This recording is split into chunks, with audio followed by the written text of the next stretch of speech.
Hi friends, എല്ലാവർക്കും xylem PSCയിലേക്ക് സ്വാഗതം. ഈ അടുത്ത് നടന്ന PSC എക്സാമുകളിൽ ലൈഫ് സയൻസുമായിട്ട് ബന്ധപ്പെട്ട് ചോദിച്ച പ്രധാനപ്പെട്ട ചില ചോദ്യങ്ങളും അതിന്റെ അനുബന്ധമായിട്ട് വരുന്ന കാര്യങ്ങളും മനസ്സിലാക്കിയാലോ? റെഡി അല്ലേ? അപ്പൊ നോക്കാം. ഒന്നാമത്തെ ഒരു ക്വസ്റ്റ്യൻ നോക്കാം. ഫസ്റ്റ് വൺ, ദ്രാവകാവസ്ഥയിലുള്ള യോജക കലയ്ക്ക് ഉദാഹരണം ഏതാണ്? ഈ അടുത്ത് നടന്ന എക്സാമിൽ ചോദിച്ച ക്വസ്റ്റ്യൻ ആണ് അല്ലെ. ദ്രാവകാവസ്ഥയിലുള്ള യോജക കലയ്ക്ക് ഉദാഹരണം ഏതാണ്? തന്നിരിക്കുന്ന ഓപ്ഷൻ തരുണാസ്ഥി, ടെൻഡൻ, നാരുകല, രക്തം. ചിലപ്പോൾ യോജക കല എന്ന് പറയുന്ന ഒരു കാര്യം കറക്റ്റ് അറിയില്ലെങ്കിൽ പോലും ആ ഒരു ഓപ്ഷൻ കുറച്ചു നേരം നോക്കിക്കഴിഞ്ഞാൽ നമുക്ക് ദ്രാവകാവസ്ഥ എന്ന് പറയുമ്പോൾ അതിൽ നിന്ന് സെലക്ട് ചെയ്യാൻ പറ്റും. ആൻസർ എന്തായാലും എന്തിനാ വരിക? ദ്രാവക രൂപത്തിൽ കാണപ്പെടുന്ന അല്ലെ ഏതാണ്? രക്തം. ഓപ്ഷൻ ഡി രക്തമാണെന്ത് അതിന്റെ ആൻസർ. അപ്പൊ എന്തായാലും ഇനി മനസ്സിലാക്കുക, എപ്പോഴും ഇതുപോലെ സിമ്പിൾ ആവണമെന്നില്ല. ഇനി വേറെ രീതിയിൽ വേണമെങ്കിൽ ക്വസ്റ്റ്യൻ ചോദിക്കാം അല്ലെ. അപ്പൊ ഈ ഒരു ഓപ്ഷനിൽ കാണുന്ന തരുണാസ്ഥി ആണെങ്കിലും ടെൻഡൻ ആണെങ്കിലും നാരുകലയാണെങ്കിലും എല്ലാം യോജക കലയായിട്ട് ബന്ധപ്പെട്ട് വരുന്നതാണ്. അതുകൊണ്ട് യോജക കല അഥവാ കണക്റ്റീവ് ടിഷ്യൂ എന്താന്നുള്ളത് ആദ്യം നോക്കാം. ഇത് ജന്തുകലകൾ അല്ലെ, ജന്തുക്കളിൽ കാണപ്പെടുന്ന കലകൾ, ടിഷ്യൂസ് എന്നാണ് ഇംഗ്ലീഷ് പറയാം നമ്മൾ. കലകൾ എന്നുള്ളതിന് ഒരു കൂട്ടം കോശങ്ങളെയൊക്കെയാണ് നമ്മൾ എന്ത് പറയുന്നത്? കലകൾ എന്ന് പറയാം അല്ലെ. ഇപ്പൊ ജന്തുകലകൾ പഠിക്കുമ്പോൾ അതിലൊരു തരം കലയാണെന്ത്? യോജക കല. ആ പേര് പോലെ തന്നെ യോജിപ്പിക്കുക അല്ലെ, മറ്റു കലകളെ പരസ്പരം ബന്ധിപ്പിക്കുക അല്ലെങ്കിൽ യോജിപ്പിക്കുകയോ ചെയ്യുന്ന കലകൾക്കാണ് നമ്മൾ യോജക കല എന്ന് പറയാം. അപ്പൊ ചിലപ്പോൾ അങ്ങനെ തന്നെ ക്വസ്റ്റ്യൻ ചോദിക്കാം, മറ്റു കലകളെ പരസ്പരം ബന്ധിപ്പിക്കുന്ന കലകൾ. പേരിൽ തന്നെ ഉണ്ട് ബന്ധിപ്പിക്കുക എന്ന് പറയുന്നതിന് വരെ യോജിപ്പിക്കുക എന്ന് ആലോചിച്ച് കഴിഞ്ഞാൽ യോജക കല എന്ന് കിട്ടും അല്ലെ. ഇനി നോക്കുക, ഇതിൽ വരുന്ന എക്സാമ്പിൾ ആണ് ശ്രദ്ധിക്കേണ്ടത്. എക്സാമ്പിൾ ഏതൊക്കെയാന്ന് ചോദിച്ചു കഴിഞ്ഞാൽ അസ്ഥി ഒരു യോജക കലയ്ക്ക് എക്സാമ്പിൾ ആണ്, തരുണാസ്ഥി യോജക കലയ്ക്ക് എക്സാമ്പിൾ ആണ്, നാരുകല യോജക കലയ്ക്ക് എക്സാമ്പിൾ ആണ്, പിന്നെയാണ് രക്തം. ഇതിലെ രക്തത്തിനെയാണ് എടുത്ത് ചോദിച്ചത് അല്ലെ. അപ്പൊ ഈ എക്സാമ്പിൾ ഒന്ന് നോക്കിയാൽ മനസ്സിലാവും. അസ്ഥി എന്ന് പറയുമ്പോൾ നമ്മൾ അസ്ഥി, എല്ല്, ബോൺ അല്ലെ, ഭയങ്കര സ്ട്രോങ്, നല്ല കട്ടിയുള്ളതാണ്. തരുണാസ്ഥി എന്ന് പറഞ്ഞു കഴിഞ്ഞാൽ എന്താ? കുറച്ചും കൂടെ കട്ടി കുറഞ്ഞ അല്ലെ, കട്ടി കുറഞ്ഞ അസ്ഥി പോലെയുള്ള ഭാഗങ്ങൾക്കാണ് തരുണാസ്ഥി അഥവാ കാർട്ടിലേജ് എന്ന് പറയാം. അപ്പൊ നമ്മളെ ചെവിക്കുട എന്ന് പറയുന്ന ഈ ഒരു ഭാഗം ഒക്കെ വളരെ ഫ്ലെക്സിബിൾ ആണ്, സോഫ്റ്റ് ആണ്. അവിടെയൊക്കെയാണ് തരുണാസ്ഥി. അതേപോലെ മൂക്കിന്റെയും മുൻഭാഗത്തൊക്കെ തരുണാസ്ഥി കാണപ്പെടുന്നുണ്ട് അല്ലെ. അത് സോഫ്റ്റ് അല്ലേ. അസ്ഥി എന്ന് പറഞ്ഞാൽ ഭയങ്കര കട്ടിയുള്ളതാണ്. നാരുകലകൾ എന്ന് പറയുമ്പോൾ ഒരു നാരു പോലെ തന്നെയുള്ള ഒരു കാര്യം ആലോചിക്കുക, ഫൈബ്രസ് ടിഷ്യൂ എന്നാണ് ഇംഗ്ലീഷ് പറയാം. രക്തം എന്ന് പറയുമ്പോൾ നമുക്കറിയാം ദ്രാവക രൂപത്തിൽ ശരീരം മുഴുവൻ ഒഴുകി നടക്കുന്ന പദാർത്ഥ സംവഹനത്തിൽ സഹായിക്കുന്ന കലയാണ് എന്ത്? രക്തം അല്ലെ. അപ്പം ഇതിന്റെ പേര് കേൾക്കുമ്പോൾ മനസ്സിലാവും എല്ലാം വൈവിധ്യം അല്ലേ. ഇതിന്റെയൊക്കെ ഷേപ്പും കാര്യങ്ങളൊക്കെ നോക്കുമ്പോൾ, ധർമ്മം നോക്കുമ്പോഴൊക്കെ എന്താ, എല്ലാം വ്യത്യസ്തമാണ് അല്ലെ. അതുകൊണ്ട് തന്നെ നമ്മളെ ശരീരത്തിൽ കാണപ്പെടുന്ന എല്ലാ കലകളും നോക്കുമ്പം അതില് ഏറ്റവും കൂടുതൽ കാണപ്പെടുന്നതും ഏറ്റവും വൈവിധ്യമാർന്നതുമായ കലകൾ ഏതാണെന്ന് ചോദിച്ചാൽ അതിന്റെ ആൻസർ എന്താണ്? യോജക കലയാണ്. എക്സാമ്പിൾ ആലോചിച്ചാൽ മനസ്സിലാവും. അസ്ഥി എന്ന് പറയുമ്പോൾ വെറൈറ്റിയാണ്, അതുമായിട്ട് ഒരു ബന്ധമില്ലാത്ത രീതിയിലാണ്. രക്തം അല്ലെ, അല്ല ഇപ്പൊ വ്യത്യസ്തമാണ്. അപ്പൊ വൈവിധ്യമാർന്ന കലകളാണ് യോജക കലയിൽ ഉൾപ്പെടുന്നത്. റെഡി? അപ്പൊ നോക്കുക, അസ്ഥിയും തരുണാസ്ഥി ആണെങ്കിൽ എന്തിനാ സഹായിക്കുന്നത്? നമ്മളെ ശരീരത്തിന് താങ്ങും സംരക്ഷണവും നൽകുന്നതാണ് അസ്ഥിയും തരുണാസ്ഥിയും അല്ലെ.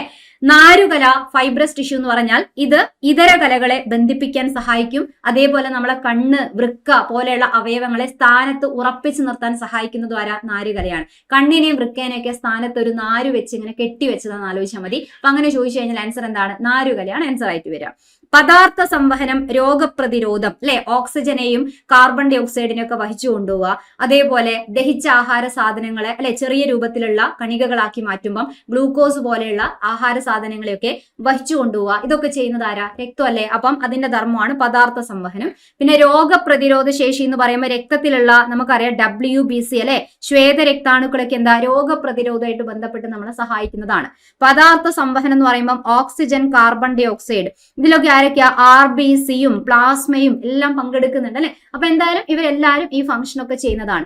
ഈ ഒരു ഭാഗം 8ാം ക്ലാസ്സിൽ തന്നെ കൃത്യമായിട്ട് നമ്മൾ കലകളെ കുറിച്ച് പഠിക്കുന്ന ഒരു പാഠമുണ്ട്. അപ്പൊ ആ ഭാഗത്ത് നിന്ന് വന്ന ക്വസ്റ്റ്യൻ ആണ് ഇത്. അപ്പം ചോദിക്കാം, ഇതിൽ ഏതൊക്കെ ചോദിച്ചു കഴിഞ്ഞാലും കറക്റ്റ് ആയിട്ട് ഓർമ്മിച്ചു വെക്കാം. അപ്പൊ ഒന്നാമത്തെ ക്വസ്റ്റ്യൻ, ദ്രാവക രൂപത്തിലുള്ള യോജക കലയ്ക്ക് ഉദാഹരണം ഏതാണ്? രക്തമാണ്. കിട്ടിയല്ലോ. റെഡി അല്ലേ? ഇനി നോക്കാം അടുത്തത്. നെക്സ്റ്റ് ഒരു ക്വസ്റ്റ്യൻ, പേശികളെ അസ്ഥിയുമായി ബന്ധിപ്പിക്കുന്ന യോജക കല ഏത്? ഈ അടുത്ത് നടന്ന 1-2 എക്സാമിൽ അടുപ്പിച്ച് ഈ ഒരു ക്വസ്റ്റ്യൻ ചോദിച്ചിട്ടുണ്ടായിരുന്നു അല്ലെ. പേശികളെ അസ്ഥിയുമായി ബന്ധിപ്പിക്കുന്ന യോജക കല ഏതാണ്? സ്നായുക്കൾ, രക്തം, തരുണാസ്ഥി, ടെൻഡൻ. ഇതാണ്. ഇത് ചിലപ്പോൾ എത്ര പഠിച്ചാലും മാറിപ്പോകുന്ന ഒരു കാര്യം കൂടിയാണ് ഈ ഒരു ക്വസ്റ്റ്യൻ. കാരണം 2 എണ്ണമാണ് നമുക്ക് കൺഫ്യൂഷനിൽ കിടക്കുക. ഓപ്ഷൻ എയിൽ കാണുന്ന സ്നായുക്കൾ, ഓപ്ഷൻ ഡിയിൽ വരുന്ന ടെൻഡൻ. ഈ 2 വാക്കും ചിലപ്പോൾ എത്ര പഠിച്ചാലും നമ്മളോട് മാറിപ്പോകും. കാരണം ഒരെണ്ണത്ത് എന്ന് പറഞ്ഞു കഴിഞ്ഞാൽ അസ്ഥിയെ അസ്ഥിയുമായി ബന്ധിപ്പിക്കുന്നതാണ് സ്നായുക്കൾ. ഓക്കെ, അസ്ഥിയെ പേശിയുമായി ബന്ധിപ്പിക്കുന്നതാണ് ടെൻഡനുകൾ എന്ന് പറഞ്ഞാൽ. മാറിപ്പോവരുത്. സ്നായുക്കൾ എന്നുള്ള വാക്ക് കേൾക്കുമ്പോൾ എപ്പോഴും ഇങ്ങനെ ഓർമ്മിക്കാൻ വേണ്ടി പറയാറുണ്ട്. സ്നായുക്കൾ എന്ന് പറയുമ്പോൾ പെട്ടെന്ന് നമ്മൾ സ് എന്ന് പറയുന്ന ഒരു വാക്ക് കേൾക്കണമെന്നില്ല. പെട്ടെന്ന് സ്നായു എന്ന് പറയുമ്പോൾ നമ്മള് നായ അല്ലെ, നമ്മളെ ബൗബു എന്ന് മാത്രമാണ് കേൾക്കുക. അപ്പൊ അത് ആലോചിച്ചാൽ മതി. അവരെപ്പോഴും ഡോഗ് അല്ലെ, നായ, അവരെപ്പോഴും അസ്ഥിക്ക് വേണ്ടിയിട്ട് അടിപിടി കൂടുന്നവരല്ലേ, അസ്ഥിയല്ലേ ഇഷ്ടം. അപ്പൊ രണ്ട് അസ്ഥികളെ, കാരണം അസ്ഥിയുമായി ബന്ധിപ്പിക്കുന്നത് എന്താന്ന് ചോദിച്ചാൽ അതാണ് ഏത് ആൻസർ ആയിട്ട് വരിക? സ്നായുക്കൾ എന്ന് പറയുന്ന ആൻസർ നമ്മൾ സെലക്ട് ചെയ്യേണ്ടത്. അസ്ഥിയുമായി ബന്ധിപ്പിക്കുന്നത്. ഓക്കെ, ഒരു സെക്കൻഡ്. അസ്ഥിയുമായി ബന്ധിപ്പിക്കുന്നതാണ് സ്നായുക്കൾ. Okay, ready? ഇനി അസ്ഥിനെ പേശിയുമായി ബന്ധിപ്പിക്കുന്നു എന്ന് ചോദിച്ചാൽ ഏതാ വേണ്ടത്? അപ്പം ടെൻഡനുകളാണ് വേണ്ടത്. ഓക്കെ, അപ്പൊ അസ്ഥിയും പേശിയും വരുമ്പം ടെൻഡനുകൾ. ഇവിടുത്തെ ആൻസർ എന്താ? അസ്ഥിയും പേശിയല്ലേ ചോദിച്ചത്. സോ ഓപ്ഷൻ ഡി എന്നാണ് ആൻസർ. ഏതാണ്? ടെൻഡനുകൾ എന്നതാണ് ഇവിടെയും ആൻസർ ആയിട്ട് വരിക. റെഡി? ക്ലിയർ അല്ലേ? ഇപ്പൊ മാറിപ്പോവരുത്. അസ്ഥി, ഡോഗ്, സ്നായു എന്ന് പറയുമ്പോൾ അതിലെ നായ അല്ലെ, ഡോഗ് ആണ് അസ്ഥിക്ക് വേണ്ടി അടി കൂടുന്നത് എന്ന് ആലോചിക്കുക. അപ്പൊ അസ്ഥി സ്നായുക്കൾ എന്ന് പറയുന്നതിന് പകരം ചിലപ്പം ഓപ്ഷനിൽ ഇങ്ങനെ കൊടുക്കാം. അതിന്റെ വേറെ പേര് ഇംഗ്ലീഷ് വാക്കാണ് ലിഗമെന്റ്. അപ്പൊ അതുകൂടെ പഠിച്ചു വെച്ചേക്കുക. സ്നായുക്കൾ അഥവാ ലിഗമെന്റ്. ടെൻഡൻ എന്നുള്ളതിന് ഇംഗ്ലീഷ് ആണെങ്കിലും മലയാളം ആണെങ്കിലും അങ്ങനെ തന്നെയാണ് ചോദിക്കുക. ഇതും നമ്മളെ 8ാം ക്ലാസ്സിന്റെ ടെക്സ്റ്റ് ബുക്കിൽ വ്യക്തമായിട്ട് കൊടുത്തിട്ടുണ്ട്. ഇപ്പൊ നമ്മൾ പഠിച്ച യോജകകലയായിട്ട് ബന്ധപ്പെട്ട് തന്നെ വരുന്ന ഒരു ക്വസ്റ്റ്യൻ ആണ് ഇതും അല്ലെ. അപ്പൊ യോജകകലയെ പറ്റി തന്നെയാണ് ആദ്യം പറഞ്ഞു തുടങ്ങുന്നത്. പേര് സൂചിപ്പിക്കുന്നത് പോലെ പ്രധാനമായും മറ്റു കലകളെ പരസ്പരം യോജിപ്പിക്കുന്ന ധർമ്മങ്ങളാണ് യോജകകല നിർവഹിക്കുന്നത്. അതിൽ മനസ്സിലായല്ലോ. ഇനി ഇതാ നമുക്ക് വേണ്ട ആൻസർ ഇത് അവിടെ. പേശികളെ അസ്ഥിയുമായി ബന്ധിപ്പിക്കുന്ന ടെൻഡനുകൾ. അതേപോലെ ഇതാ അടുത്തത് അസ്ഥികളെ പരസ്പരം ബന്ധിപ്പിക്കുന്ന സ്നായുക്കൾ എന്ന് പറഞ്ഞാൽ അസ്ഥികളെ പരസ്പരം എന്ന് വെച്ചാൽ അസ്ഥിയായിട്ട് ബന്ധിപ്പിക്കുന്ന അല്ലെ സ്നായുക്കൾ എന്ന് പറഞ്ഞാൽ ഇതൊക്കെ ഈ കൂട്ടത്തിൽ വരും. പിന്നെ എന്താണ്? കണ്ണുകളെയും വൃക്കകളെയും എല്ലാം സ്ഥാനത്ത് ഉറപ്പിച്ചു നിർത്തുന്ന നാരുകല. നേരത്തെ ഒന്നാമത്തെ ക്വസ്റ്റ്യന്റെ ഓപ്ഷന് നാരുകല കണ്ടപ്പോൾ ഞാൻ പറഞ്ഞു കണ്ണും വൃക്കേനൊക്കെ നാര് ഉപയോഗിച്ച് ഒരു നാര് കൊണ്ട് ഇങ്ങനെ ആ സ്ഥാനത്ത് ഇങ്ങനെ കെട്ടി വെച്ചിട്ടുണ്ടെന്ന് വിചാരിച്ചാൽ മതി. അപ്പൊ കണ്ണിനെയും വൃക്കേനൊക്കെ സ്ഥാനത്ത് ഉറപ്പിച്ചു നിർത്താൻ സഹായിക്കുന്ന യോജക കലയാണെന്ത്? നാരുകല. അപ്പൊ യോജക കലയിൽ തന്നെ വരുന്ന ഭാഗങ്ങളാണ് ടെൻഡൻ ആയാലും ലിഗമെന്റ് ആയ നമ്മളെ സ്നായുക്കളായാലും ഒക്കെ എന്താണ്? ഈ യോജക കലയുടെ ഭാഗമായിട്ടാണ് പഠിക്കേണ്ടത്. ഈ ഭാഗത്തു നിന്നാണ് ക്വസ്റ്റ്യൻ വന്നത്. പ്രധാനപ്പെട്ട ഏരിയയാണ്. ഒരുപാട് പ്രാവശ്യം പഠിപ്പിച്ച് ക്വസ്റ്റ്യൻ ചോദിക്കുന്നതാണ്. മാറിപ്പോകരുത്. റെഡി? ക്ലിയർ? അടുത്ത ക്വസ്റ്റ്യനിലേക്ക് പോവാം. ജൈവ വൈവിധ്യ സംരക്ഷണാർത്ഥം പൊതുജന പങ്കാളിത്തത്തോടെ നടപ്പിലാക്കുന്ന സംരക്ഷണ സംവിധാനമാണ്. ഇതും 8ാം ക്ലാസ്സിലെ തന്നെ SCERT ടെക്സ്റ്റ് ബുക്കിന് അടിസ്ഥാനമാക്കിയാണ്. ജൈവ വൈവിധ്യമായിട്ട് ബന്ധപ്പെട്ടുകൊണ്ട് പരിസ്ഥിതിയായിട്ട് നമ്മളെ സിലബസ് പറയുമ്പോൾ പരിസ്ഥിതിയൊക്കെ ആയിട്ട് ബന്ധപ്പെട്ടുകൊണ്ട് ചോദിക്കുന്ന ഒരു ഭാഗമാണ്. ഒരുപാട് പ്രാവശ്യം ഇതേപോലെ റിപ്പീറ്റ് ആ ഒരു ഏരിയയിൽ നിന്ന് ക്വസ്റ്റ്യൻ വരുന്നതാണ്. അപ്പോൾ നോക്കിയത് ഏതാണ്? ജൈവ വൈവിധ്യ സംരക്ഷണാർത്ഥം പൊതുജന പങ്കാളിത്തത്തോടെ. ഇങ്ങനെ ചില വാക്ക് കൊടുത്തിട്ടുണ്ടാവും. അത് വെച്ചിട്ടാണ് നമ്മൾ സെലക്ട് ചെയ്യേണ്ടത്. പൊതുജന പങ്കാളിത്തത്തോടെ നടപ്പിലാക്കുക അല്ലെ. കാരണം ഒരു പ്രദേശത്ത് ജീവിക്കുന്ന ആൾക്കാർ അവരെ പങ്കാളിത്തത്തോടു കൂടി ആ പ്രദേശത്തുള്ള ജൈവ വൈവിധ്യ മേഖല ഉണ്ടെങ്കിൽ അതിനെ സംരക്ഷിക്കുന്നതിന് എന്താണ് പറയാം? അതാണ് ക്വസ്റ്റ്യൻ. ഓപ്ഷൻ നോക്കുക. നാഷണൽ പാർക്ക്, വന്യജീവി സങ്കേതം, കമ്മ്യൂണിറ്റി റിസർവ്, കാവുകൾ. നാഷണൽ പാർക്ക് അതേപോലെ വന്യജീവി സങ്കേതം എന്നൊക്കെ കേൾക്കുമ്പോൾ അവിടെ എന്തായാലും പൊതുജനങ്ങളെ പങ്കാളിത്തമല്ലല്ലോ അല്ലെ. അപ്പൊ അത് ആ പ്രദേശത്തുള്ള വന്യജീവികളൊക്കെ മൊത്തമായി വലിയൊരു ഏരിയനെ എടുത്ത് സംരക്ഷിക്കുന്നതിനൊക്കെയാണ് നമ്മൾ നാഷണൽ പാർക്ക് എന്നും വന്യജീവി സങ്കേതം എന്നും പറയാം. അവിടെ പൊതുജനങ്ങൾക്ക് അത്ര വലിയ റോളില്ല അല്ലെ. അപ്പം അവിടെ എന്തായാലും CODO ആവാനാണ് സാധ്യതയുള്ളത്. അപ്പൊ അതിൽ ഏതായിരിക്കും? ഇങ്ങനെ ചോദിച്ചു കഴിഞ്ഞാൽ നോക്കാം. 8ാം ക്ലാസ്സിലെ ടെക്സ്റ്റ് ബുക്കിൽ വ്യക്തമായിട്ട് കൊടുത്തിട്ടുണ്ട്. ഇത് നോക്കുമ്പോൾ ഇതാ നമ്മള് ഇത് നോക്കുക. കമ്മ്യൂണിറ്റി റിസർവുകൾ കൊടുത്തു കാണാലോ അല്ലെ. പൊതുജന പങ്കാളിത്തത്തോടെ സംരക്ഷിക്കപ്പെടുന്ന പ്രദേശങ്ങളാണ് കമ്മ്യൂണിറ്റി റിസർവുകൾ. ഇതേ സെന്റൻസ് ആണ് ഇതുപോലെ തന്നെ കോപ്പി ചെയ്ത് ക്വസ്റ്റ്യനിൽ വന്നത്. അപ്പൊ ഇവിടുത്തെ നമ്മളെ ആൻസർ എന്താ വരിക? കമ്മ്യൂണിറ്റി റിസർവുകൾ അല്ലെ. ഓപ്ഷൻ സി കമ്മ്യൂണിറ്റി റിസർവുകൾ എന്നതാണ് ആൻസർ. ഇപ്പൊ കാവുകൾ എന്ന് പറഞ്ഞാൽ കാവ് നമുക്കറിയില്ല. ഇപ്പൊ നമ്മളൊക്കെ പ്രദേശങ്ങളിലായി കഴിഞ്ഞാലും അല്ലെ വീടിനടുത്തൊക്കെ ആണെങ്കിലും നമ്മൾ കാവുകൾ, ചിലപ്പോൾ അമ്പലം എന്നുള്ളതിന് പകരം നമ്മൾ കാവുകൾ പറയും. കാരണം അമ്പലത്തിന്റെ പ്രതിഷ്ഠയും കാര്യങ്ങളോട് ചേർന്നുകൊണ്ട് കാവുകൾ ഉണ്ടാവാറുണ്ട്. അത് കുറച്ചും കൂടെ ചെറുതാണ് അല്ലെ, കുറച്ചുകൂടെ ചെറിയൊരു ഏരിയ ആണ്. പക്ഷെ അവിടെ ഒരുപാട് സസ്യങ്ങളൊക്കെ സംരക്ഷിക്കപ്പെടുന്ന ഒരു ഏരിയ ആണ്. നമ്മൾ അങ്ങനെ കടന്നു കയറി പോവാത്തൊരു സ്ഥലമാണ് കാവുകൾ എന്ന് പറഞ്ഞാൽ. അപ്പൊ കാവുകളും ക്വസ്റ്റ്യനിൽ വരാൻ സാധ്യത ഉണ്ടോ എന്ന് ചോദിച്ചാൽ കാവുകളെ കുറിച്ച് മനസ്സിലാക്കി വെക്കുക. കാരണം ടെക്സ്റ്റില് വ്യക്തമായിട്ട് കാവുകൾ എന്താന്ന് പറയുന്നുണ്ട്. മനുഷ്യവാസ പ്രദേശങ്ങളിൽ, കാരണം നമ്മൾ താമസിക്കുന്ന നമ്മളെ വീടിനടുത്തൊക്കെ ആയിട്ട് തന്നെയാണ് കാവുകൾ ഉണ്ടാവും അല്ലെ. ആ പ്രദേശങ്ങളിൽ സംരക്ഷിക്കപ്പെട്ടു വരുന്ന വിസ്തൃതി കുറഞ്ഞ ജൈവ വൈവിധ്യ മേഖല അങ്ങനെ എടുത്തു പറയും. വിസ്തൃതി കുറഞ്ഞ എന്ന് പറഞ്ഞാൽ കാവുകൾ എന്നുള്ള ആൻസറിലേക്ക് പോവാ. പൊതുജന പങ്കാളിത്തത്തോടെ എന്നെടുത്ത് പറയുകയാണെങ്കിൽ ഏത് വരണം? കമ്മ്യൂണിറ്റി. പൊതുജനം, നമ്മൾ കമ്മ്യൂണിറ്റി അല്ലെ, സമൂഹം ആലോചിച്ചാൽ മതി. അപ്പൊ കമ്മ്യൂണിറ്റി റിസർവ് എന്നാണ് അതിന് പറയുന്നത്. അപ്പൊ കമ്മ്യൂണിറ്റി റിസർവിന്റെയും വന്യജീവി സങ്കേതത്തിന്റെയും ഒക്കെ എക്സാമ്പിളും ഈ ഒരു ഭാഗത്ത് വ്യക്തമായിട്ട് പറയുന്നുണ്ട്. കമ്മ്യൂണിറ്റി റിസർവിന്റെ എക്സാമ്പിൾ ആയിട്ടാണ് നമ്മൾ മലപ്പുറം, കോഴിക്കോട് ജില്ലകളിലായിട്ട് സ്ഥിതി ചെയ്യുന്ന കടലുണ്ടി അല്ലെ കമ്മ്യൂണിറ്റി റിസർവിന്റെ ഉദാഹരണമാണ്. അതേപോലെ വന്യജീവി സങ്കേതം എന്നൊക്കെ പറഞ്ഞു കഴിഞ്ഞാൽ ആ പേര് പോലെ തന്നെ എന്താണ്? ആവാസ വ്യവസ്ഥയിലെ പരിരക്ഷിച്ചുകൊണ്ട് വന്യജീവികളുടെ വംശനാശം തടയാനായിട്ട് പ്രഖ്യാപിക്കപ്പെട്ട വനമേഖല, അത് തന്നെയാണ് വന്യജീവി സങ്കേതം. വലിയ ഏരിയ ആണ് അല്ലെ. എക്സാമ്പിൾ നമുക്കറിയാം, പേപ്പാറ, പെരിയാർ, വയനാട് തുടങ്ങിയവ കേരളത്തിലെ വന്യജീവി സങ്കേതങ്ങൾക്ക് ഉദാഹരണമാണ്. ഇനി നാഷണൽ പാർക്കുകൾ ഉണ്ട് അല്ലെ. നാഷണൽ പാർക്കിൽ നമ്മൾക്ക് അറിയാവുന്നതാണ്. അപ്പം നേരത്തെ പറഞ്ഞ വന്യജീവി സങ്കേതത്തിലെ ഈ വന്യജീവി സംരക്ഷണത്തിന്റെ കൂടെ ഒരു മേഖലയിലെ ചരിത്ര സ്മാരകം, പ്രകൃതി വിഭവം, ഭൗമ സവിശേഷത ഇതും കൂടെ സംരക്ഷിക്കുന്നതാണെങ്കിലാണ് നാഷണൽ പാർക്ക് എന്ന് പറയാം. ഈ സെന്റൻസ് ഒക്കെ എന്തായാലും ഒന്ന് പഠിച്ചു വെക്കാൻ ശ്രമിക്കുക. കാരണം ഒരുപാട് എക്സാമുകളിലായിട്ട് ഇപ്പൊ ഇങ്ങനെ സ്റ്റേറ്റ്മെന്റ് മോഡലായിട്ടും അല്ലാതെയും ഒക്കെ ഈ ഭാഗത്തുനിന്ന് ക്വസ്റ്റ്യൻ വരുന്നതാണെന്ന് മനസ്സിലാക്കുക കേട്ടോ. നാഷണൽ പാർക്കിന്റെ എക്സാമ്പിൾ ആണ് എന്ത്? ഇരവികുളം. നമ്മൾ പറയില്ലേ ഇരവികുളം നാഷണൽ പാർക്ക്, ചില വാക്കിന്റെ കൂടെ അതങ്ങ് വന്നു അല്ലെ. ഇരവികുളം നാഷണൽ പാർക്ക് എന്നാണ് നമ്മൾ പറയാ. അതേപോലെ സൈലന്റ് വാലി, ആനമുടി ചോല, മതികെട്ടാൻ ചോല, പാമ്പാടും ചോല, കുറെ ചോലകൾ. നമ്മൾ എപ്പോഴും ഒരു പാർക്ക് പോകുന്നത് എപ്പോഴും വൈകിട്ടുള്ള ചോല അല്ലെ, തണലൊക്കെ ഉള്ള സമയത്ത് നമ്മൾ പറയാറില്ലേ. അങ്ങനെ ആലോചിച്ചാലും വേണമെങ്കിലും മതി. കുറെ ചോലകൾ കേട്ട് കഴിഞ്ഞാൽ പാർക്ക് ആലോചിക്കുക. ഏത് പാർക്കാണ്? നാഷണൽ പാർക്കുകൾ. Okay, ready? ഇനി അടുത്ത ക്വസ്റ്റ്യനിലേക്ക് പോവാം. അപ്പൊ ഇതിന്റെ ആൻസർ കിട്ടി. പൊതുജന പങ്കാളിത്തം എന്ന് പറയുമ്പോൾ എന്താ വേണ്ടേ? കമ്മ്യൂണിറ്റി റിസർവ് ആണ് ആൻസർ. അടുത്ത ക്വസ്റ്റ്യൻ, രക്തം കട്ടപിടിക്കലിന്റെ ശരിയായ ക്രമം ഏത്? ഖാദി ബോർഡ് LDC എക്സാമിന് എടുത്ത് ചോദിച്ച ക്വസ്റ്റ്യൻ ആണ് അല്ലെ. അപ്പൊ ഇത് കണ്ട ആൾക്കാരുണ്ടാവും, ഒന്ന് ശ്രദ്ധിക്കുക. ചിലർക്ക് കൺഫ്യൂഷൻ ആയി കാണും. രക്തം കട്ടപിടിക്കുക എന്ന് പറഞ്ഞുകൊണ്ട് നമ്മൾ SCERT ടെക്സ്റ്റ് ബുക്ക് തന്നെ 10ാം ക്ലാസ്സിന്റെ 10th സ്റ്റാൻഡേർഡിലാണ് കൊടുത്തത്. 10th സ്റ്റാൻഡേർഡിലാണ് ഇത് കൊടുത്തത്. SCERTന്റെ 10th സ്റ്റാൻഡേർഡിൽ കൊടുത്തിട്ടുണ്ട്. ഈ ഒരു കാര്യം ഇതേപോലെ തന്നെ കൊടുത്തിട്ടുണ്ട്. ഓക്കെ, ചാപ്റ്റർ ഏതാന്ന് ചോദിച്ചാൽ അല്ലെ, നമ്മൾ സോൾജിയേഴ്സ് ഓഫ് ഡിഫൻസ്, പ്രതിരോധത്തിന്റെ കാവലാളുകൾ എന്ന് പറഞ്ഞുകൊണ്ട് SCERTന്റെ 10ാം ക്ലാസ് ടെക്സ്റ്റ് ബുക്കിന്റെ സെക്കൻഡ് പാർട്ട് ഉണ്ട്. അതിൽ 1ാമത്തെ പാഠം എന്ന് വെച്ചാൽ 5ാമത്തെ പാഠത്തിൽ വന്ന ഒരു കാര്യമാണ് ഇത്. രക്തം കട്ടപിടിക്കലിന്റെ ശരിയായ ക്രമം ഏത്? ഫൈബ്രിനോജൻ, ഫൈബ്രിൻ നാരുകൾ, പ്രോത്രോംബിൻ, ത്രോംബിൻ, ത്രോംബോപ്ലാസ്റ്റിൻ എന്ന രാസാഗ്നി ഉണ്ടാവുന്നു. ഇങ്ങനെയൊക്കെയാണ് കൊടുത്തത്. അപ്പൊ കേൾക്കുമ്പോൾ നമുക്ക് മനസ്സിലാവും ഇതിൽ പറഞ്ഞ എല്ലാ കാര്യങ്ങളും രക്തം കട്ടപിടിക്കലായിട്ട് ബന്ധപ്പെട്ട് തന്നെയാണ്. അപ്പൊ ആകെ കൺഫ്യൂഷനാണ്. പഠിച്ചില്ല എന്നുണ്ടെങ്കിൽ നമുക്ക് കിളി പോകുന്ന ഒരു ക്വസ്റ്റ്യനും കൂടിയത് അല്ലെ. അപ്പൊ എന്തായാലും നോക്കുക, ആദ്യം ആ കാര്യത്തിലേക്ക് വരാം. ഇതാണ് നമ്മുടെ 10ാം ക്ലാസ്സിന്റെ SCERT ടെക്സ്റ്റ് ബുക്കിൽ ഈ ഭാഗത്തുനിന്ന് കൊടുത്തിട്ടുള്ള കാര്യം. ഇതാണ് നമ്മൾ പഠിച്ച് മനസ്സിലാക്കേണ്ടത്. അപ്പൊ രക്തം കട്ടപിടിക്കുക എന്ന് പറഞ്ഞു കഴിഞ്ഞാൽ വലിയൊരു സംഭവം തന്നെയാണ് അല്ലെ. രക്തം കട്ടപിടിക്കാൻ ആദ്യം ഒരു മുറിവുണ്ടായാൽ കുറച്ചു നേരം എന്തായാലും നമുക്കറിയാം രക്തസ്രാവം ഉണ്ടാവും. വളരെ കുഞ്ഞു മുറിവാണെങ്കിൽ പോലും കുറച്ചു സമയം രക്തം പോവും. കുറച്ച് കഴിയുമ്പോൾ അതെന്ത് ചെയ്യും? ആ ഭാഗത്ത് രക്തം കട്ടപിടിക്കും അല്ലെ. അപ്പൊ നോക്കുക, ഈ രക്തം കട്ടപിടിക്കാൻ സഹായിക്കുന്ന ഒരുപാട് കാര്യങ്ങളുണ്ട്. അതിൽ രക്തകോശം ഏതാ? രക്തം കട്ടപിടിക്കാൻ സഹായിക്കുന്ന രക്തകോശം ഏതാന്ന് ചോദിച്ചാൽ ആൻസർ എന്താണ്? പ്ലേറ്റ്ലെറ്റുകൾ അല്ലെ, പ്ലേറ്റ്ലെറ്റുകൾ. രക്തം കട്ടപിടിക്കാൻ സഹായിക്കുന്ന വിറ്റാമിൻ ഏതാന്ന് ചോദിച്ചാൽ ആൻസർ എന്താണ്? Vitamin K. രക്തം കട്ടപിടിക്കാൻ സഹായിക്കുന്ന മൂലകം ഏതാന്ന് ചോദിച്ചാൽ ആൻസർ എന്താണ്? കാൽസ്യം അല്ലെ. റെഡി അല്ലേ? അപ്പൊ ഇതുപോലെ ഒരുപാട് ആൾക്കാർ ഒരുമിച്ച് ചേർന്ന് പ്രവർത്തിക്കുമ്പോൾ നടക്കുന്ന ഒരു വലിയൊരു കാര്യമാണ് എന്ത്? രക്തം കട്ടപിടിക്കുക എന്ന് പറഞ്ഞാൽ. അപ്പൊ എന്തായാലും നമുക്ക് നോക്കാം. അപ്പൊ മുറിവുണ്ടായി, നമ്മുടെ ശരീരത്തിൽ മുറിവ് സംഭവിച്ചു, ആ ഭാഗത്ത് നിന്ന് രക്തം ഇങ്ങനെ പോവാണ്. കുറച്ചു നേരം പോയി കഴിഞ്ഞാൽ മുറിവ് ഉണ്ടാവുക എന്ന് പറഞ്ഞാൽ അവിടെയുള്ള കോശങ്ങൾ നശിച്ചു എന്നല്ല അർത്ഥം അല്ലെ.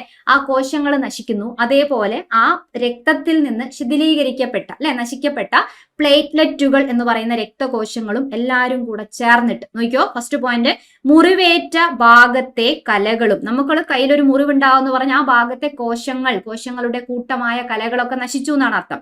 ആ ഭാഗത്ത് ഈ കലകളും, നശിക്കപ്പെട്ട ഈ കലകളും അതേപോലെ രക്തത്തിലുള്ള പ്ലേറ്റ്ലെറ്റുകളും എല്ലാവരും കൂടെ ചേർന്നുകൊണ്ട് ആദ്യം തന്നെ ഒരു രാസാഗ്നിനെ അങ്ങോട്ട് ഉണ്ടാക്കും. ഓക്കെ, ആ രാസാഗ്നിന്റെ പേരാണ് ത്രോംബോപ്ലാസ്റ്റിൻ. അപ്പൊ രാസാഗ്നി ഉണ്ടാവുക എന്നുള്ളതാണ് 1ാമത്തെ സ്റ്റെപ്പ്.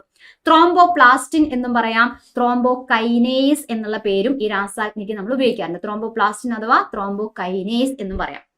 എന്തായാലും രാസാഗ്നി ഉണ്ടാവുന്നതാണ് 1ാമത്തെ സ്റ്റെപ്പ്. മനസ്സിലായല്ലോ?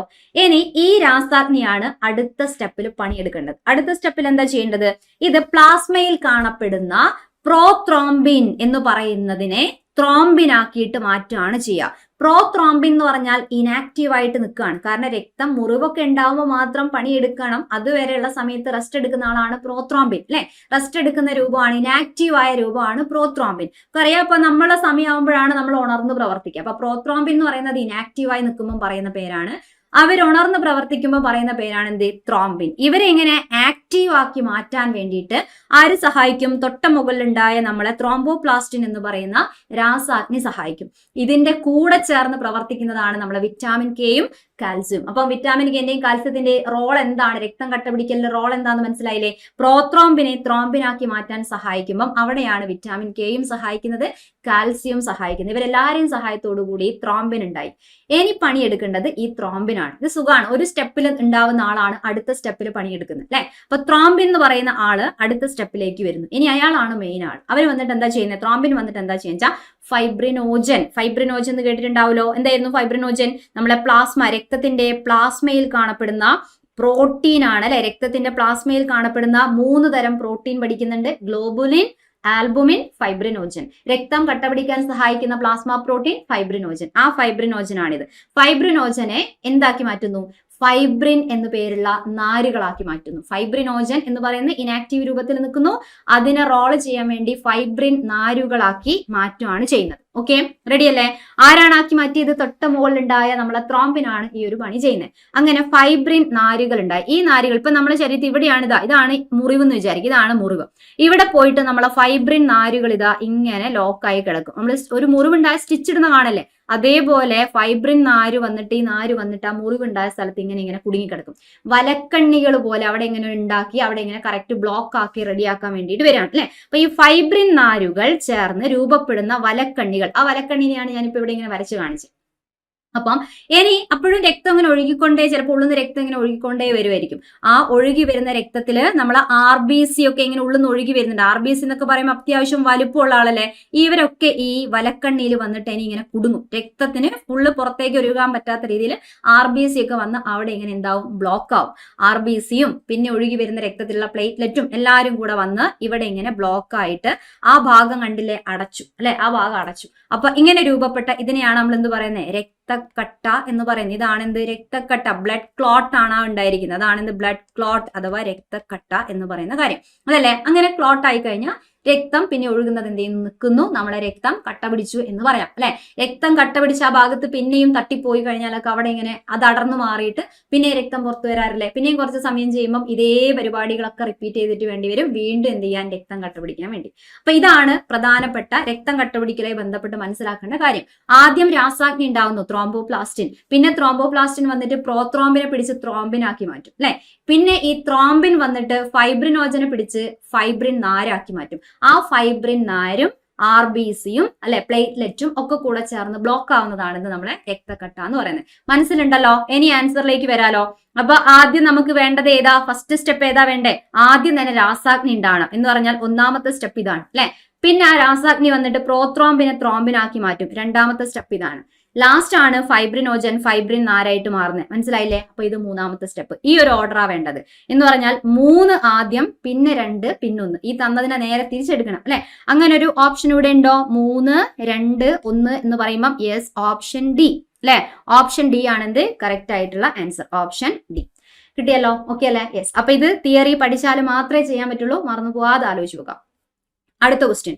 ഉമിനീരിൽ അടങ്ങിയിരിക്കുന്ന ഏത് രാസാഗ്നിയാണ് ഭക്ഷണത്തിലൂടെയുള്ള സൂക്ഷ്മ രോഗാണുക്കളെ നശിപ്പിക്കുന്നത്? ഭക്ഷണത്തിലുള്ള രോഗാണുക്കളെ, നമ്മൾ കഴിക്കുന്ന ഭക്ഷണത്തിൽ കൂടെ രോഗാണുക്കളൊക്കെ ഉള്ളിൽ കയറും അല്ലെ. അപ്പൊ അങ്ങനെ കയറി കഴിയുമ്പോൾ നമ്മൾ ഉമിനീര് തന്നെയുള്ള ഏത് രാസാഗ്നിയാണ് ഈ രോഗാണുക്കളെയൊക്കെ നശിപ്പിക്കുന്നത് എന്നാണ് ചോദിച്ചത്. ആരാ നശിപ്പിക്കുന്നത്? ഉമിനീരിൽ അടങ്ങിയിരിക്കുന്ന 2 രാസാഗ്നിന്റെ പേരാണ് നമ്മൾ പഠിക്കുന്നത്.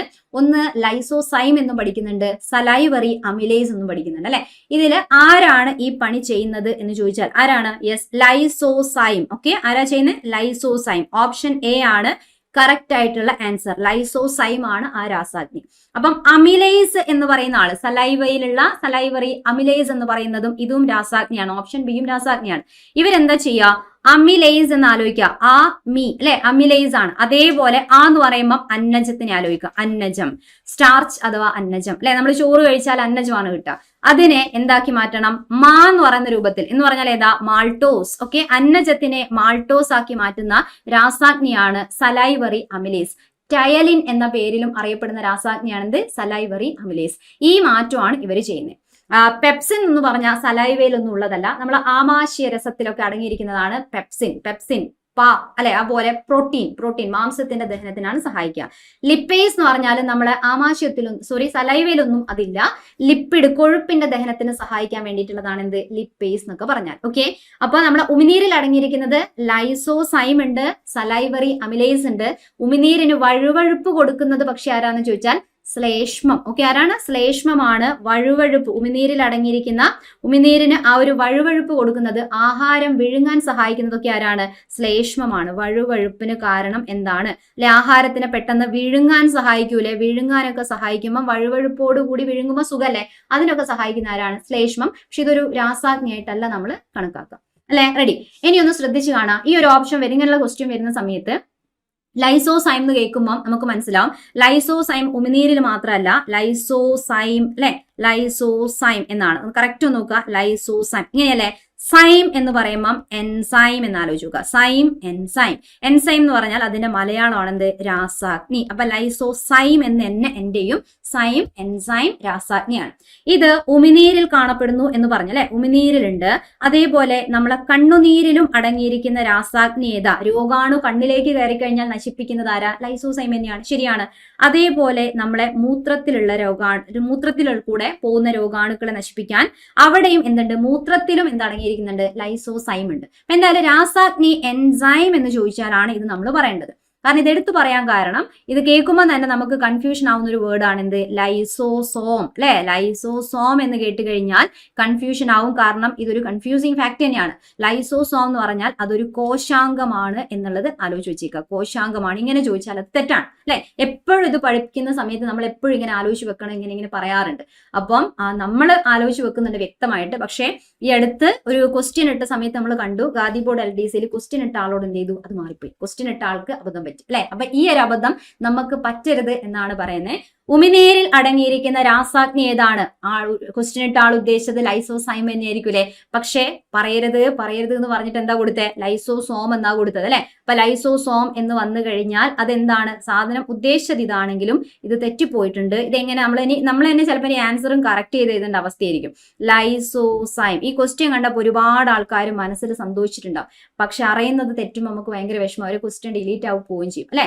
അപ്പം ഇതിലേതാണ്? ലൈസോസോം എന്ന് പറഞ്ഞ തെറ്റാണ്. ശരിക്കും എന്താ ഓപ്ഷൻ വേണ്ടേ? ലൈസോസൈം ആണ് അതിന്റെ ആൻസർ. ലൈസോസോം ഒരു കോശാംഗമാണ്. ആത്മഹത്യ സഞ്ചി, സൂയിസൈഡൽ ബാഗ്സ് എന്നൊക്കെ അറിയപ്പെടുന്ന ഒരു കോശാംഗമാണ് ഇത് ലൈസോസോം എന്ന് പറഞ്ഞാൽ. ഓക്കെ, ഇത് നമ്മൾ ടെക്സ്റ്റ് ബുക്കിൽ വ്യക്തമായിട്ട് ഇപ്പം പറഞ്ഞ കാര്യങ്ങൾ ടെക്സ്റ്റ് കൊടുത്തിട്ടുണ്ട്. 9ാം ക്ലാസ്സിൽ ദഹനവുമായിട്ട് ബന്ധപ്പെട്ട ഒരു പാഠഭാഗത്ത് ഇത് കൃത്യമായിട്ട് നമുക്ക് കാണാൻ പറ്റും. നമ്മളെ ശരീരത്തിൽ ഇതാ 3 ജോഡി ഉമിനീർ ഗ്രന്ഥികൾ ഉണ്ട് എന്നൊക്കെ പറഞ്ഞുകൊണ്ട്, ഉമിനീർ ഗ്രന്ഥികൾ, വായിലുള്ള ഉമിനീർ ഗ്രന്ഥികളാണ് ഉമിനീരിന് ഉണ്ടാക്കുന്നത് അല്ലെ. അതില് സലൈവറി അമിലേസ് ഉണ്ട്, ലൈസോസൈം ഉണ്ട്. കാണാലോ, ലൈസോസൈം ആണ്, സോമല്ല. അതേപോലെ ശ്ലേഷ്മവും അടങ്ങിയിരിക്കുന്നു. ആഹാരത്തെ വിഴുങ്ങാൻ പാകത്തിൽ വഴുവഴുപ്പുള്ളതാക്കുന്നത് ശ്ലേഷ്മമാണ്. ഭക്ഷണത്തിലൂടെ പ്രവേശിക്കുന്ന രോഗാണുക്കളെ ഒരു പരിധിവരെ നശിപ്പിക്കുന്നത് ലൈസോസൈം ആണെന്ന് കൊടുത്തിട്ടുണ്ട്. സലൈവറി അമിലേസ് എന്താ ചെയ്യുന്നത്? അന്നജത്തെ ഭാഗികമായി മാൾട്ടോസ് എന്ന പഞ്ചസാരയാക്കി മാറ്റുന്നു. ക്ലിയർ അല്ലേ? ഓക്കെ അല്ലേ? അപ്പൊ ഈ ക്വസ്റ്റ്യൻ അപ്പം ഇത് മാറിപ്പോവാതിരിക്കാൻ വേണ്ടിയിട്ടാണ്. തെറ്റ് വന്നത് എന്താണ് എന്നും കൂടിയാണ് ഞാൻ കാണിച്ചത്. ലൈസോസോം എന്ന് പറയുന്നത് ലൈസോസൈം ആണ് ശരിയായിട്ടുള്ള ആൻസർ. അപ്പൊ ഇപ്പോൾ ആൻസർ കീയിൽ ഓപ്ഷൻ സി കൊടുത്തിട്ടുണ്ടെങ്കിലും അത് ചാലഞ്ചിങ്ങിൽ പോകുന്ന സമയത്ത് എന്താവും? ഡിലീറ്റ് ആവുന്നതാണ്. അത് തെറ്റാണല്ലേ ഇങ്ങനെ പറഞ്ഞാൽ. അടുത്ത ക്വസ്റ്റ്യൻ നോക്കുക. അക്ഷാസ്തികൂടവുമായി ബന്ധപ്പെട്ട ചിത്രീകരണം നിരീക്ഷിച്ച് ശരിയായ ജോഡി തെരഞ്ഞെടുക്കുക എന്നാണ് കൊടുത്തത് അല്ലെ. അപ്പൊ ഇതിൽ ഏതാണ് ചിത്രീകരണം? എവിടെയുള്ളത്? 9ാം ക്ലാസ്സിന്റെ ടെക്സ്റ്റ് ബുക്കിൽ അസ്ഥിയും പേശിയും ഒക്കെ പഠിക്കുന്ന പാഠഭാഗമുണ്ട്. അപ്പൊ അവിടെ കൃത്യമായിട്ട് കൊടുത്തിട്ടുണ്ട്. അപ്പം അക്ഷാസ്തികൂടത്തിന്റെ ചിത്രം ആദ്യം നമുക്കൊന്ന് നിരീക്ഷിച്ചാലോ. ഇതാണ് ആ ചിത്രം അല്ലെ. നമ്മളെ ശരീരത്തിലുള്ള ആകെ അസ്ഥികൾ എത്രയാന്ന് ചോദിച്ചാൽ നമുക്കറിയാം. അപ്പൊ പ്രായപൂർത്തിയായ ഒരാളിലുള്ള ആകെ അസ്ഥി ചോദിച്ചാൽ നമ്മൾ ഇരുന്ന് ഊറ്റണം അല്ലെ. ഒരു 6ന്റെ അടുത്ത് പോയിരുന്നിട്ട് ഊറ്റിയെടുക്കണം എന്ന് പറയും. 206 ഇനി ജനിക്കുന്ന സമയത്തുള്ള അസ്ഥി എന്ന് പറയുമ്പം എപ്പോഴും അസ്ഥിന്റെ എണ്ണം എങ്ങനെയാണ്? കൂടുതലാണ്. 300ഓളം അസ്ഥികളുണ്ട്. ഏകദേശം 300 അസ്ഥി. അത് വലുതാവുന്നതിനനുസരിച്ച് ജോയിൻ ചെയ്ത് എണ്ണം കുറഞ്ഞ് 206 മാറുന്നറിയാം. ഈ 206 അസ്ഥിനെ നമ്മൾ 2 ഭാഗങ്ങളായിട്ട് തരംതിരിക്കുകയാണ്. ഒരു ഭാഗത്തിന്റെ പേരാണ് അക്ഷാസ്തികൂടം, മറ്റൊന്നിന്റെ പേരാണ് എന്ത്? അനുബന്ധാസ്തികൂടം. എന്താണ്? അനുബന്ധാസ്തികൂടം. ക്ലിയർ? അക്ഷം എന്ന് പറഞ്ഞാൽ ആക്സിസ് ആണ് അല്ലെ. അതേപോലെ ആക്സിയൽ സ്കെലിറ്റൻ എന്നാണ് ഇതിന് നമ്മൾ പറയാം. മെയിൻ ആയ നമ്മളെ ആക്സസ് ആണ് ഏതൊക്കെ, നമ്മളെ അല്ലെ തലയോട്, തല ഇത് മെയിൻ ആയിട്ടുള്ള ആക്സസ് ആണല്ലോ. അപ്പൊ നമ്മൾ ഇതാ ഈ ഒരു തല ഭാഗം ആലോചിച്ച് വെക്കുക, നമ്മളെ ഈ തലയോട് വരുന്ന ഭാഗം. പിന്നെ മെയിൻ ആയ ബോഡി ഭാഗം എന്ന് പറയുമ്പോൾ ഇതാ ഇങ്ങനെ വരുവാണെങ്കിൽ ഇതാ ഇവിടെ വരെ വരുമ്പോൾ നമ്മളെ നട്ടെല്ല്, ഈ നട്ടെല്ല് വന്നപ്പോൾ ഇതിന്റെ ഈ നടുഭാഗത്ത് മാറല് വന്നു, പിന്നെ വശങ്ങളിലേക്കുള്ള വാരിയെല്ലുകൾ. അപ്പൊ ഈ മഞ്ഞ നിറത്തിൽ ഷെയ്ഡ് ചെയ്ത എല്ലാ ഭാഗങ്ങളും അക്ഷാസ്തികൂടത്തിന്റെ ഭാഗങ്ങളാണ്. എന്ന് പറഞ്ഞാൽ തലയോട് വരും, റെഡിയല്ലേ, മാറല് വരും, വാരിയെല്ലുകൾ വരും, നട്ടെല്ല് വരും. ഇതാണ് എന്ത് അക്ഷാസ്തികൂടത്തിൽ വരുന്നത്. അനുബന്ധ അസ്ഥികൂടം ഇതിനോട് അനുബന്ധിപ്പിച്ച് വെച്ച സാധനം എന്ന് വെച്ചാൽ എന്താ അനുബന്ധിപ്പിച്ച് വെച്ചത്, നമ്മളെ രണ്ട് കൈയും രണ്ട് കാലും ഒക്കെയാണ് അനുബന്ധിപ്പിച്ചത് അല്ലെ. അപ്പം ആ കൈ അനുബന്ധിപ്പിച്ചത് ഷോൾഡറിനോടല്ലേ, തോളിനോടല്ലേ. അതുകൊണ്ട് ആ തോൾ ഭാഗം ഈ ചിത്രത്തിൽ തന്നെ റെഡ് കളറിലെല്ലാം മാർക്ക് ചെയ്തിട്ടുണ്ട്. അതിനെന്ത് പറയാം, തോൾ വലയം. കാരണം ഒരു ഭാഗത്തും രണ്ട് ഭാഗത്തായിട്ട് ഷോൾഡർ ഉണ്ട് അല്ലെ, തോൾ വലയം. പിന്നെ എന്താണ്, കൈകളുണ്ട്, കൈകളിലെ അസ്ഥികൾ എന്ന് പറയാം. പിന്നെ എവിടെയാണ് ശ്രോണി വലയം എന്ന് പറയുന്ന ഭാഗം. പിന്നെ എന്താണ്, കാലിലെ അസ്ഥികൾ അല്ലെ. റെഡി അല്ലേ. അപ്പൊ ഈ അനുബന്ധിപ്പിച്ച ഇവരെയാണ് നമ്മൾ അനുബന്ധാസ്ഥികൂടം എന്ന് പറയുന്നത്. Ready, clear. അപ്പം അക്ഷാസ്തികൂടത്തിലെ എല്ലാ അസ്ഥികളെയും നോക്കിക്കഴിഞ്ഞാൽ അക്ഷാസ്തികൂടത്തിലെ മൊത്തം അസ്ഥികളുടെ എണ്ണം 80 അസ്ഥികളായിരിക്കും. അനുബന്ധാസ്ഥികൂടത്തിലുള്ള അസ്ഥികളുടെ എണ്ണം 126 അസ്ഥികളായിരിക്കും. അപ്പോഴാണ് 80ഉം 126ഉം കൂടെ ചേരുന്ന സമയത്ത് നമുക്ക് ടോട്ടൽ എത്ര കിട്ടുന്നത്, 206 അസ്ഥികൾ എന്ന് കിട്ടുന്നത്. Okay, ready. ഇതിലെ തലയോടിലെ അസ്ഥികളുടെ എണ്ണം എത്രയാണ്, 29 അസ്ഥികളാണ്. 6ാം ക്ലാസ്സിലെ ടെക്സ്റ്റ് ബുക്കിലെ കണക്കനുസരിച്ച് തലയോട് എന്ന് പറയുമ്പോൾ അതിലുള്ള നമ്മളെ കപാലം, മുഖത്തെ അസ്ഥികൾ, ചെവിയിലുണ്ട് അസ്ഥികള്, കഴുത്തിന്റെ ഇവിടെയുള്ള ഹയോയിഡ് എന്ന് പറയുന്ന അസ്ഥി, ഇതിനെല്ലാം കൂടെ എടുക്കുമ്പോഴാണ് 29. കപാലവും മുഖത്തെ അസ്ഥി മാത്രം എടുത്തുകൊണ്ട് 6th സ്റ്റാൻഡേർഡിൽ 22 എന്ന് പറയുന്ന ഒരു നമ്പർ കൊടുത്തിട്ടുണ്ട്. അതും ചിലപ്പം ചോദിച്ചു കഴിഞ്ഞാൽ എന്താ തന്നെയാണ്, ഒന്ന് ആലോചിച്ച് വെച്ചേക്കുക. ശരിയാണ്, രണ്ടും കൂടെ എന്തായാലും ചോദിക്കില്ലായിരിക്കും. മാറല്ലില് ഒരസ്ഥി, ഓക്കെ. വാരിയെല്ലില് 24 അസ്ഥികളാണുള്ളത്. നട്ടെല്ലില് 26 അസ്ഥി. അതും ഇതേപോലെ തന്നെ നമ്മൾ ജനന സമയത്തൊക്കെ അസ്ഥിന്റെ എണ്ണം കൂടുതലാണ് അല്ലെ. അതുകൊണ്ട് ചിലപ്പോൾ 33 അസ്ഥി ഉണ്ടെന്ന് പറഞ്ഞു കഴിഞ്ഞാലും നട്ടെല്ലില് ശരിയാണ്. പിന്നെ അതെല്ലാം കൂടി 26 ആയിട്ട് മാറുകയാണ് ചെയ്യുന്നത്. റെഡി. ഷോൾഡർ ഭാഗത്ത് എത്രയാണ്, ഒരു ഭാഗത്ത് രണ്ട് ഷോൾഡർ ഉള്ളത് കാരണം 4 എണ്ണം ഉണ്ടാവും. കൈകളിലെ അസ്ഥി എന്ന് പറയുമ്പോൾ ഭാഗ്യത്തിന് നമ്മളെ കയ്യിൽ 30 അസ്ഥിയാണ്, കാലിൽ 30 അസ്ഥി. രണ്ട് കൈ എന്ന് പറയുമ്പോൾ 30ഉം 30ഉം 60 അസ്ഥി അല്ലെ. അപ്പൊ കൈകളിലെ 60, ഒരു കൈ ചോദിച്ചാൽ 30. അതേപോലെ കാലുകളിലെ പറഞ്ഞാല് 60, ഒരു കാലില് 30 അസ്ഥിയാണ്. ഒരേ ഡിജിറ്റ് ആയതുകൊണ്ട് ഭാഗ്യം നമുക്ക് ആലോചിച്ച് വെക്കാം. ശ്രോണി വലയം എന്ന് പറഞ്ഞാൽ എന്താ, കാലിനെ അവിടെ കൊണ്ടുവന്ന് ഉറപ്പിക്കുന്ന നമ്മുടെ ഇടുപ്പിന്റെ ഭാഗമുണ്ട് അല്ലെ. ഇതാ ഈ ഒരു ഭാഗം ഇവിടെ കാണുന്ന ഈ പരന്ന ഒരസ്ഥി. അപ്പൊ രണ്ട് ഭാഗവും ഇല്ലേ, അപ്പൊ രണ്ട് ഭാഗം കൂടെ ചേർക്കുമ്പോൾ 2 അസ്ഥികളായിട്ട് മാറും. അങ്ങനെ ഇതെല്ലാം കൂടെ ചേരുമ്പോൾ 126 അസ്ഥിയായിട്ടാണ് മാറുക. ഈ കൊടുത്തയില് അക്ഷാസ്തികൂടവുമായി ബന്ധപ്പെട്ടതാണ് ചോദിച്ചത് അല്ലെ ക്വസ്റ്റ്യൻ പേപ്പറിൽ. അപ്പൊ നോക്കിയേ, അക്ഷാസ്തികൂടവുമായി ബന്ധപ്പെട്ടെന്ന് പറയുമ്പോൾ ആരെയൊക്കെ നോക്കിയാൽ മതി, വാരിയെല്ല്, മാറല്ല്, നട്ടെല്ല്, തലയോട് എല്ലാം കൊടുത്തിട്ടുണ്ട്. ഇതിൽ ഏതെണ്ണമാണ് ശരി? വാരിയെല്ലിൽ 24 അസ്ഥി, നട്ടെല്ലിൽ 1 അസ്ഥി എന്ന് പറഞ്ഞാൽ ശരിയാണ്. നട്ടെല്ലിൽ നമ്മൾ പറഞ്ഞു ഒന്നുകിൽ 26 പറയണം അല്ലെങ്കിൽ 33 പറയണം. അത് രണ്ടുമല്ല, അത് തെറ്റാണ്. മാറല്ലിൽ 1 മാറി നിൽക്ക് എന്ന് പറഞ്ഞാൽ മതി. ഒരാളോട് നമ്മൾ എന്താ പറയാ, 1 അങ്ങോട്ട് മാറും, 1 മാറ് അല്ലെ, ഒരെണ്ണമാണ് മാറല്ലിലെ അസ്ഥി, അതും തെറ്റാണ്. തലയോട്ടില് 29 അല്ലെങ്കിൽ 22 പറഞ്ഞത്, 39 തെറ്റാണ്. അവിടെ ശരി ഏതാണ്? ഓപ്ഷൻ എ, വാരിയെല്ലുകൾ 24 അസ്ഥി. ചിലപ്പം ഇത് 12 ജോഡി എന്ന് കൊടുക്കാറുണ്ട്. അപ്പൊ അങ്ങനെയാണെങ്കിലും ശ്രദ്ധിക്കുക. പക്ഷെ വെറും 12 എന്ന് കൊടുക്കുമ്പോൾ ചാടി വീണ് ആൻസർ ചെയ്യരുത്. 12 ജോഡി അഥവാ 24 അസ്ഥികളാണ് ഇത് ശരിയായിട്ടുള്ള ആൻസർ.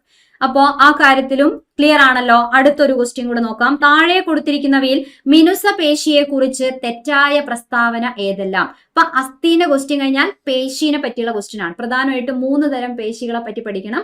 അസ്ഥിപേശി, അതേപോലെ മിനുസ പേശി, ഹൃദയപേശി അല്ലെ. അപ്പൊ നോക്കുക, മിനുസ പേശിയെ കുറിച്ചുള്ള തെറ്റായ പ്രസ്താവനയാണ് ചോദിച്ചത്. മിനുസ പേശി എവിടെ കാണുന്നതാണ്? അസ്ഥികളുമായി ചേർന്ന് കാണപ്പെടുന്നു എന്ന് പറഞ്ഞാൽ അതെന്താണ്? ശരിയാണോ തെറ്റാണോ? അത് തെറ്റാണ്. അസ്ഥിയുമായി ചേരുന്ന പേശിക്ക് എന്താ പറയാ? അസ്ഥിന്റെ കൂടെ ഒട്ടിപ്പിടിച്ച് കാണുന്ന പേശിന്റെ പേര് അസ്ഥിപേശി എന്നാണ്, മിനുസ പേശി എന്നല്ല അല്ലെ. രക്തക്കുഴലുകളിൽ കാണപ്പെടുന്നു എന്ന് പറഞ്ഞാൽ ഈ മിനുസ പേശി കാണുന്നത് നമ്മളെ ആന്തരാവയവങ്ങളിലും രക്തക്കുഴലുകളിലും ഒക്കെയാണ് എന്ന് പറഞ്ഞാൽ അതെന്താണ്? ശരിയാണ്. ഓക്കെ. കുറുകെ വരകൾ കാണപ്പെടുന്നു. കുറുകെ വരകൾ കാണപ്പെടാത്തതുകൊണ്ടാണ് ഇവരെ നമ്മൾ മിനുസ പേശി എന്ന് പറയുന്നത്. അപ്പം ആ പ്രസ്താവന തെറ്റാണ്. കാണപ്പെട്ടാൽ അതേതാണ്? അസ്ഥിപേശിയും ഹൃദയപേശിയും ഒക്കെയാണ്. അനൈശ്ചിക ചലനങ്ങൾ സാധ്യമാക്കുന്നു. രക്തക്കുഴലിൽ കാണപ്പെടുന്ന പേശിയല്ലേ. രക്തക്കുഴലിന്റെ ഒക്കെ ചലനം നമ്മളെ നിയന്ത്രണത്തിലാണോ? അല്ലാലോ, അനൈശ്ചികമാണ് അല്ലെ. നമ്മളെ നിയന്ത്രണത്തിലാണെങ്കിൽ ഐച്ഛികം എന്നാണ് പറയാ. നമ്മളെ നിയന്ത്രണത്തിൽ അല്ലാത്തതുകൊണ്ട് അനൈശ്ചികം എന്ന് പറയാം. അപ്പം അത് സാധ്യമാക്കുന്നു എന്ന് പറഞ്ഞാൽ ആ ആൻസർ എന്താണ്? ശരിയാണ് അല്ലെ. റെഡി അല്ലേ? അപ്പം തെറ്റായ പ്രസ്താവനയാണ് ചോദിച്ചത്. ശരിയായതും കണ്ടെത്തി, തെറ്റായതും കണ്ടെത്തി. ഒന്നാമത്തത് തെറ്റാണ്, മൂന്നാമത്തതും എന്താണ്? തെറ്റാണ്. 1ഉം 3ഉം തെറ്റ് എന്ന് പറയുന്ന ഒരു ഓപ്ഷൻ ഇവിടെ ഉണ്ടോ? യെസ്, ഓപ്ഷൻ ബി കാണാം. 1, 3 എന്നിവയാണ് തെറ്റായ പ്രസ്താവനകൾ. ക്ലിയർ അല്ലേ? ഓക്കെ അല്ലേ? ഇനി പഠിക്കാൻ വേണ്ടിയിട്ട് ഇതാണ് സ്ലൈഡ് ഉപയോഗിക്കേണ്ടത്. 9ാം ക്ലാസ്സിലെ ടെക്സ്റ്റ് ബുക്ക് തന്നെ അസ്ഥിനെ പറ്റിയും പേശിനെ പറ്റിയും കൊടുക്കുന്ന ഒരു ചാപ്റ്റർ ഉണ്ട് അല്ലെ, അതിൽ കൊടുത്തിട്ടുണ്ട്. അസ്ഥി പേശി എന്ന് പറയുന്നത്, പേശിക്ക് വേറെ പേരാണ് രേഖാങ്കിത പേശി. ആ ചിത്രം കണ്ടാൽ അറിയാം, നിറയെ ഇങ്ങനെ രേഖകൾ, വരകൾ ഉണ്ട് അല്ലെ, കുറുകെ വരകളുണ്ട്. പേര് പോലെ തന്നെ ഇതാ ഒന്നാമത്തെ എന്താ വേണ്ടേ? അസ്ഥികളുമായി ചേർന്ന് കാണപ്പെടുന്നു. ആകൃതി നോക്കുകയാണെങ്കിൽ ഇതേപോലെ ഓരോ പൈപ്പ് പോലെയാണുള്ളത് അല്ലെ, നീണ്ട പൈപ്പ് പോലെ സിലിണ്ടർ ആകൃതിയിൽ കാണപ്പെടുന്ന കോശങ്ങളാണ്. കുറുകെ വരകൾ കാണപ്പെടുന്നു. ക്ലിയർ അല്ലേ? വരകൾ ഉള്ളത്, കുറുകെ വരകൾ കാണപ്പെടുന്നു. അതാണ് രേഖാങ്കിത പേശി, സ്ട്രയേറ്റഡ് മസിൽ എന്നൊക്കെ പറയാനുള്ള റീസൺ. ഐച്ഛിക ചലനം സാധ്യമാക്കുന്നു. നമ്മളെ കൈന്റെയും കാലിന്റെയും മുകളിലൊക്കെ ചേർന്ന് നിൽക്കുന്ന അസ്ഥിയും പേശിയാണ് അല്ലെ. അപ്പൊ ആ വരെ ചലനം നമ്മളെ കൺട്രോളിലാണല്ലോ. അപ്പൊ ഐച്ഛിക ചലനങ്ങളാണ്, വോളണ്ടറി ആക്ഷൻസ് ആണ് അവര് സാധ്യമാക്കുന്നത്. മിനുസ പേശി, ഇതാണ് ഇപ്പൊ നമ്മൾ ക്വസ്റ്റ്യനിൽ കണ്ടത്. മിനുസ പേശിന്റെ ഷേപ്പ് കണ്ടില്ല, എങ്ങനെയാണിതാ? ഇങ്ങനെ ഒരു സ്പിൻഡിൽ ആകൃതി, ഇങ്ങനത്തെ ഒരു കണ്ണിനൊക്കെ പോലത്തെ ആകൃതിയിലാണ് അല്ലെ. അപ്പൊ സ്പിൻഡിൽ ആകൃതിയിൽ കാണപ്പെടുന്ന കോശങ്ങളാണ്. എവിടെയാ കാണുക? ആന്തര അവയവങ്ങളിലാണ്. ആമാശയം, ചെറുകുടൽ തുടങ്ങിയ ആന്തര അവയവങ്ങളിലും പിന്നെ എവിടെയാണ്? രക്തക്കുഴലുകളിലും കാണപ്പെടുന്നു. ക്ലിയർ അല്ലേ? അതിന്റെ ആന്തര അവയവങ്ങളുടെ ചലനം നമ്മളെ നിയന്ത്രണത്തിലാണോ? അല്ലാലോ. അതുകൊണ്ട് എങ്ങനെയാണ്? അനൈശ്ചിക ചലനമാണ് സാധ്യമാക്കുക. ഇവർക്ക് കുറുകെ വരകൾ ഉണ്ടോ? ഇല്ലല്ലോ. അതുകൊണ്ടാണ് രേഖകളില്ല, രേഖാശൂന്യ പേശി എന്ന് വിളിക്കുന്നത്. കുറുകെ വരകൾ കാണപ്പെടുന്നില്ല.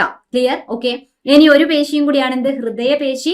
ഹൃദയത്തിൽ കാണപ്പെടുന്ന പേശികളാണ് അല്ലെ. അപ്പൊ ഹൃദയഭിത്തിയിൽ കാണപ്പെടുന്ന പേശിയാണ്. ഹൃദയത്തിന്റെ ചലനം നമ്മളെ നിയന്ത്രണത്തിലാണോ? അല്ല. അപ്പം അനൈശ്ചിക ചലനമാണ് ഇവര് സാധ്യമാക്കുന്നത്. ഇതിനെ നോക്കിക്കഴിഞ്ഞാൽ പ്രത്യേകത എന്ന് പറഞ്ഞാൽ നേരത്തെ 2 പോലും ഇല്ലാത്ത ശാഖകൾ ഉണ്ടാക്കാനുള്ള കഴിവ് അല്ലെ. ശാഖകളാണ്, മരത്തടി പോലെ ബ്രാഞ്ച് ശാഖകൾ കാണപ്പെടുന്നില്ലേ? അപ്പൊ ശാഖകളായി പിരിഞ്ഞ കോശങ്ങളാണ് ഹൃദയപേശിയിലുള്ളത്. ഓക്കെ. ഇനി എന്താ? കുറുകെ വരകൾ കാണപ്പെടുന്നു അല്ലെ. കാണാലോ, ഇങ്ങനെ നിറയെ ചെറിയ ചെറിയ വരകൾ കാണപ്പെടുന്നുണ്ട്. സോ കുറുകെ വരകൾ കാണപ്പെടുന്നു. ചലനം എങ്ങനെയാണ്? അനൈശ്ചികമാണ്. അപ്പൊ ഈ ഒരു ഭാഗത്ത് നിന്നാണ് ക്വസ്റ്റ്യൻ വന്നിട്ടുള്ളത്. അപ്പം ഇതുമായിട്ട് തെറ്റായ പ്രസ്താവന ചോദിക്കുമ്പോൾ അസ്ഥികളുമായി ചേർന്ന് കാണപ്പെടുന്ന പേശി അപ്പൊ ഏതാണ്? അസ്ഥിപേശി അല്ലെ. കുറുകെ വരകൾ കാണപ്പെടുന്നുണ്ടോ? മിനുസ പേശിക്ക് ഇല്ല. അതുകൊണ്ട് രേഖാശൂന്യ പേശി എന്നാണ് അവരെ നമ്മൾ പറയുന്നത്. അപ്പൊ ആ 2 പ്രസ്താവനകൾ എന്താണ്? തെറ്റാണ്. 1, 3 എന്നിവയാണ് തെറ്റായ പ്രസ്താവന. ക്ലിയർ? ഓക്കെ. അപ്പൊ എന്തായാലും ഈ അടുത്ത് നടന്ന എക്സാമിൽ ചോദിച്ച പ്രധാനപ്പെട്ട കുറച്ച് ചോദ്യങ്ങളാണ് നമ്മളിപ്പോൾ ഡിസ്കസ് ചെയ്തത്. അപ്പൊ ഈ ഭാഗം എല്ലാവർക്കും ക്ലിയർ ആയി കാണുന്നു വിചാരിക്കുന്നു. അതേപോലെ തന്നെ യൂസ്ഫുൾ ആയി കാണുന്നു വിചാരിക്കുന്നു. ഇതുപോലെ റിലേറ്റഡ് ആയിട്ടുള്ള വരുന്ന പ്രധാനപ്പെട്ട ക്വസ്റ്റ്യനും അതിന്റെ ഭാഗങ്ങളൊക്കെ ആയിട്ട് എന്ത് ചെയ്യാം? വീണ്ടും കാണാം.